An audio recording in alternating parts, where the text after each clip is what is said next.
Good evening. If you watch the video on prostate cancer that I put out, you will realize I'm sitting in exactly the same position, almost at exactly the same time, because I've decided to record a couple of videos tonight.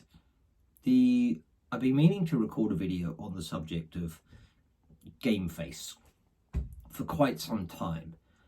In the book that I wrote, there's quite a lot about this whole subject of game face and what is and what was my game face. It was shocking to me when I went back to work after the first recognized dip in depression, after I was suicidal and all those things that I've spoken to you guys about before. I was flabbergasted. I was amazed at how many people said to me, "John, we had no idea."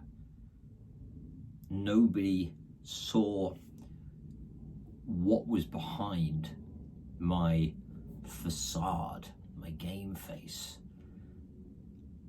We all develop, I think everybody has a game face. Very few people are identical in an extremely relaxed environment as they might be in formal meetings or in an office environment.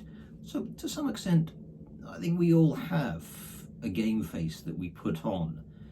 But when you're suffering from depression and anxiety, and for that matter, other mental illnesses that people suffer from, over time, you get better and better and better at concealing it. You conceal it to everybody. I had close friends, I had family, those closest to me who were very clear.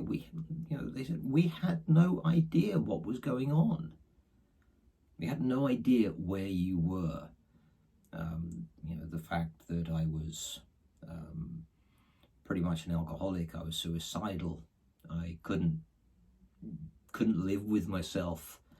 But the minute I got into an office environment, my game face came on. That calm look, the considered look. And I took decisions and I made things happen and I managed people and I kept everything going. But over time, I felt my game face was starting to fail.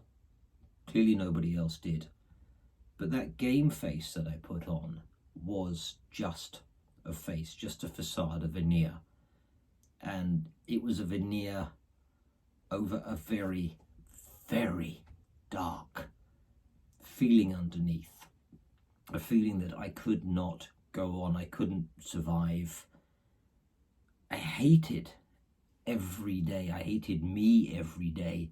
And yet I smiled, or I put on a serious face, and I did my job, because that was my game face. I suppose if I look back, what would I tell myself? I would tell myself that the wider the gap becomes between your game face and the real you, how you really feel. Some days, all days, but the wider that gap becomes, the bigger the problem becomes. When it starts to become larger and larger and larger, you need to talk. You need to sit down, you need to recognize that there is a fundamental difference between who I'm pretending to be and who I really am, what I am, how I'm feeling every day. That pain, the suffering, the fog, the fatigue, because there will be a time, if you keep on going, there will be a time when your game face will fall. And the best thing is your game face can fall, and that results in you having to maybe break down and talk very honestly with those around you, or with your GP, or with one of the incredible mental health charities that are out there. If that doesn't happen, far worse things can happen. If people feel that their game face has become, the gap between the game face and them has become so big that it become people. And I would say that I was embarrassed. I was incredibly embarrassed by my symptoms. I was angry at my symptoms, that I couldn't cope. I didn't want to go and tell people. I didn't want to go and tell my boss. I didn't want to go and tell friends. I didn't want to tell my family that I couldn't cope, but I should have done. I really should have done. Because not admitting it and not talking about it very nearly ended up with me not being here to do these videos for you guys.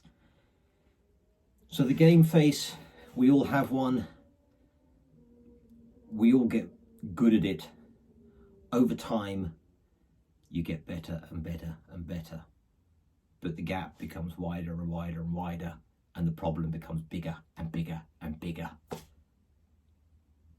So if you see someone in the office, or a friend, or a member of your family, where you feel the game face just keeps on breaking, maybe somebody just keeps on going quiet all the time. They put their headphones on all the time and they don't interact. They go into quiet rooms and don't come out for a long time. If you see changes in how people react when they're just quiet by themselves versus how they react in front of the group, just start to be wary. Watch them, talk to them, ask them how they are. And if that's you, talk to people early. Don't let it go on. I could say a lot more about game face, and I wrote a lot about it in the book, but I think I've said enough. This video is already 7 minutes long, and that's too long. So if you have got through to the end of this, thank you so much for watching. And yeah, I'll be putting on another video very soon. Thank you. I'm out.